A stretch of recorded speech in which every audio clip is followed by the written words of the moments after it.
Just when I thought I was out, they pulled me back in. Here she goes. Great ass! And you got your head all the way up it. Say hello to my little friend.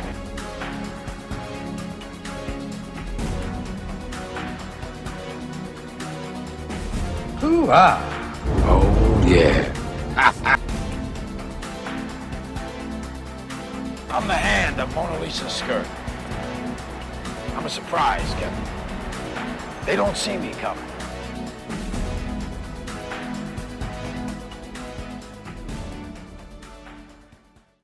What time is it?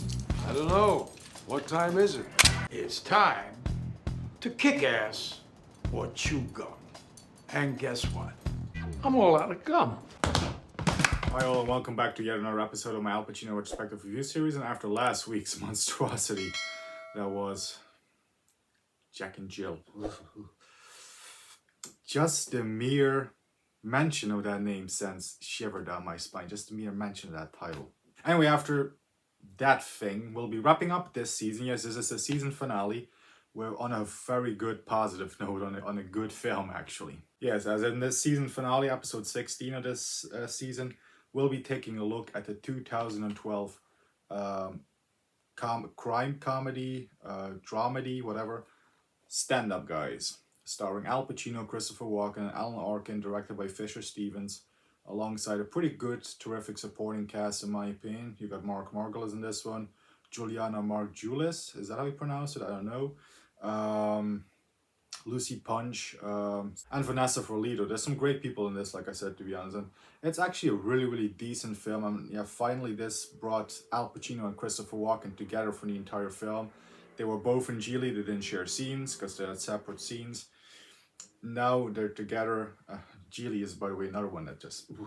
But Stand Up Guys, this is a really, really good one. It's a really solid cast and a nice story. And luckily a step back in the right direction after, well, again, last week's Abomination. This is one I've always liked and considered to be a little bit of an underrated gem, to be honest. So does that still hold up, and do I still feel the same way? Well, let's go ahead and take a look and find out. So without any further ado, here's my review for 2012's Stand Up Guys, starring Al Pacino and Christopher Walken. Here we go. The plot of the movie goes as follows. After 28 years in prison, an elderly gangster, Val, played by Al Pacino, finally gets paroled. He reunites with Doc, played by Christopher Walken, his longtime friend and partner in crime. Doc has an assignment from Claphands, played by Margolis, a ruthless crime boss, that he must kill Val before 10 a.m. the next morning, as retribution for Val having killed Claphands' only son.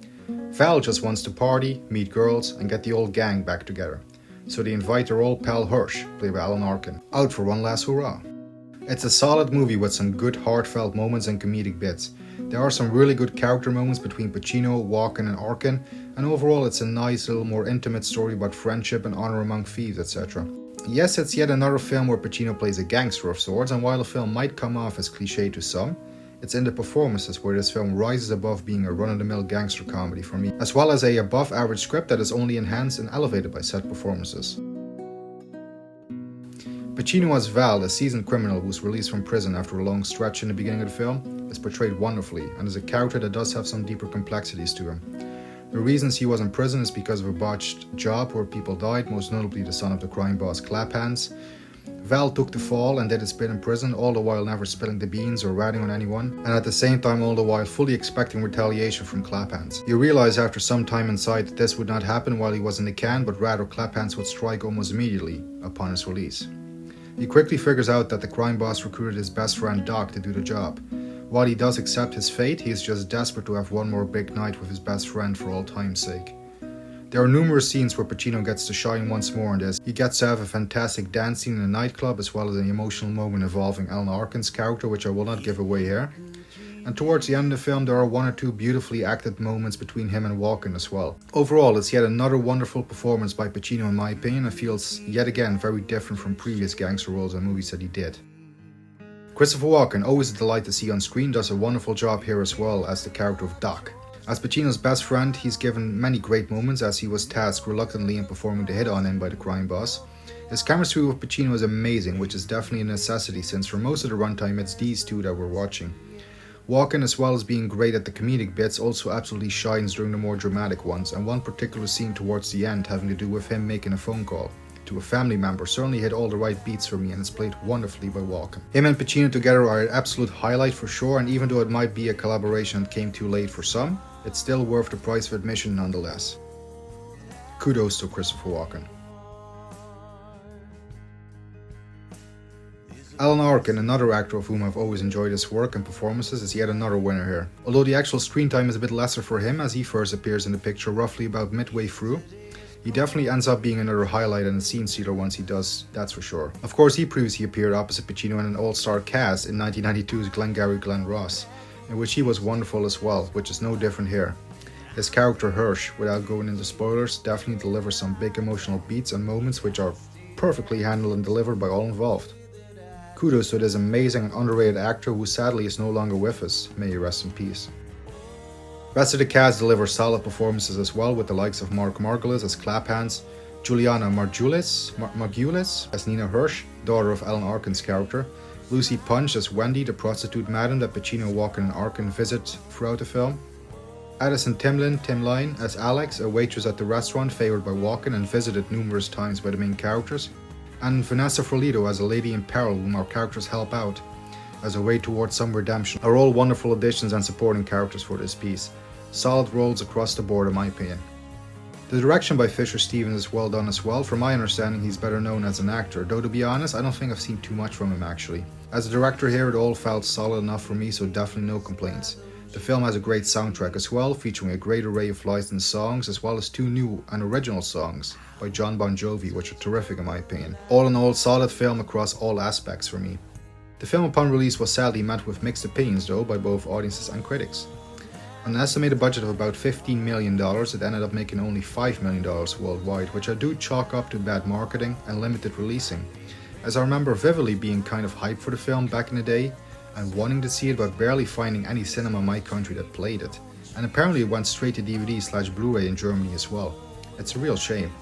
At the time of doing this review, the film sits at a 37% critic score and a 46% audience score over on Rotten Tomatoes, and over on IMDb the film sits at a 6.4 out of 10. Seems like the majority of the people that did actually see the film like it at least, so that's good. For myself, I find this one quite the underrated little gem in Pacino's filmography, and I look back upon this one fondly and enjoy it every time I come back to it. I want to personally give it a 7, and most likely would have been if it wasn't for the film's in the ultimate ending, which did feel underwhelming and is the only point of criticism for me to be fair. 6.5 stars out of 10 is my final rating for this review, but I will say to anyone who hasn't seen it, don't be put off by the low scores and bad reviews, as there really is a nice and entertaining film to be found here with this one. The story, direction, and especially the acting are all more than solid, and the chemistry between Pacino, Walken and Arkin is absolutely wonderful. Strongly recommended for all. As a comedy, it is 100 times better than The Abomination that is Jack and Jill, and the dramatic, more serious beats, they also work splendidly as well. And that's that.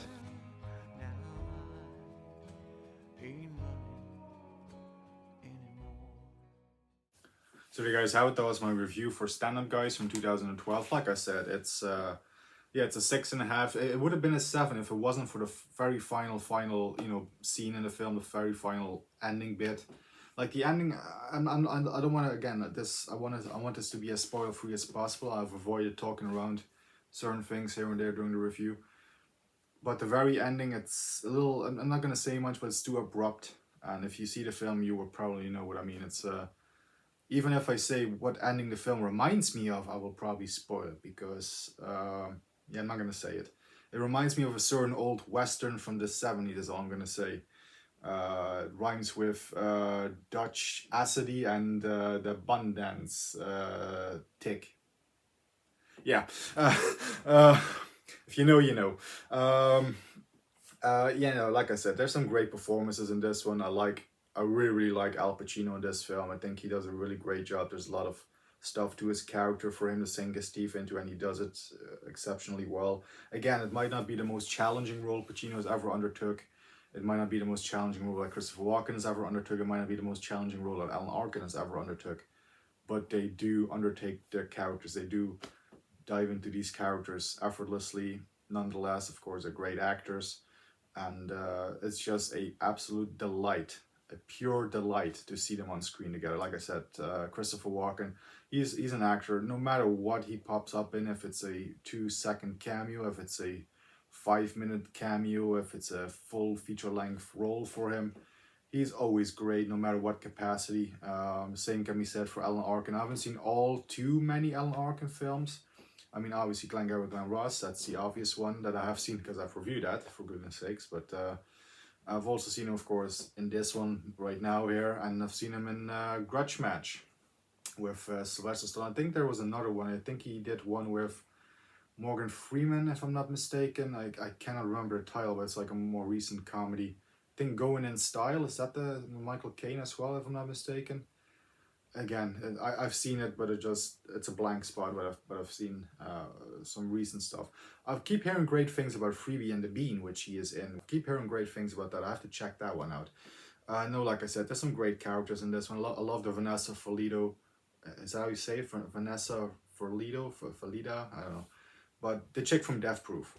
I love her in it. I love her little bit in it. A very good female character. Yes, she does start being a victim, but she very quickly overcomes the victim position, if you know what I mean, and she really steps up to the plate. Yeah, she's a great character. She was a great Lucy Punch. I loved Lucy Punch every time they visited the madam, the prostitute madam. Lucy Punch, I loved her. I haven't seen her in too many things. I think there's only one other film that I've seen her in, which is Bad Teacher with Cameron Diaz. I've seen that one. But I do like Lucy Punch in this one. There's some great characters. It was great to see Margolis as well. I mean, I keep hearing that he's great in Breaking Bad. I just could not get into Breaking Bad. I really have to give that a second attempt to watch that series because I just could not get into it. But I heard that he was great in it. I think he had a sort of a longer guest starring role in that series. Of course, Scarface is the one where I always remember. Always the guy in the background is like Alberto, and then the guy that Pacino shoots in the car. You know, you stupid fuck! Look at you now. Yeah, that guy. You know, the guy that gets his brains blown out by Pacino in the car. Yeah, in Scarface, he's in this one. Yeah, there's just overall there's some great things in this. I love the soundtrack, like I said, and the voiceover bit. Two original songs by John Bon Jovi, Not Running Anymore and Old Habits Die Hard. Two fantastic songs, if you ask me. This film just has a lot of good things, a lot of entertaining, fun things working for it. There's a lot to enjoy in this film. Is it perfect? No. Is it terrible? Heck no. But it is solid, decent, and entertaining. And honestly, sometimes that's all you need or want from a film, really, is just to be entertained. And this film delivered in spades, if you ask me. So that was my review for Stand Up, guys. Again, I think I pretty much said everything I needed to. I wanted to say about it, rather. And yeah, it's a good little film. Again, don't be put off by the naysayers. Don't be put off by the bad reception it got. Again, this got very limited releases. I think this barely got in theaters anywhere. Like I said, I was hyped for this one in 2012, 2013. I think 2014 is when it came over here in the Netherlands. I saw the trailer for it and I was like, cool, I want to see this film. I could not find a cinema here in my area that played it. So in 2013, I was definitely still underage. I did not have a car or driver's license, so forget me traveling to go see it. So yeah, I sadly could not see the film in cinema, even though I really wanted to. Anyway, that's the season finale for season 3. That's French for season 3. So yeah, we've covered 3 seasons of Pacino films.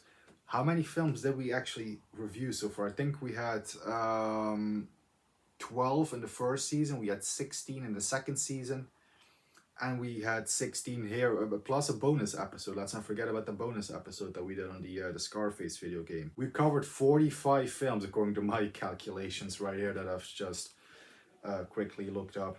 45 reviews in the bag, and they're all on the playlist. You know, we got Pacino season 1 playlist, Pacino review season 2 playlist, and we got the Pacino season 3 playlist. For season 4, we are going to take a look at all the remaining films from 2012 right up until the present day. So we'll be taking a look at everything next season from Phil Spector, which is the next film, right up until The Ritual, which I just got a few days ago at the time of doing this review right here. And yeah, so we're going to go from 2012 of 2013, I think is Phil Spector, to 2025 in the next season. So we're going to have all the modern day Pacino films. We're going to cover films like Hangman, Paterno, Manglehorn, The Humbling, Salome, Misconduct, Danny Collins. Danny Collins is a particular favorite of mine, actually. I love that film. How much? We're going to find out in the review. The Irishman.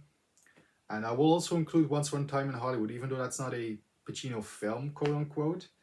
He is in it, and it's a great film, so we'll cover Once Upon a Time in Hollywood. Like I said, we'll cover pretty much anything that he's in. Like Geely was in for 10 minutes, we covered that. So so all that stuff is coming up on the next season. So that will be very, very soon.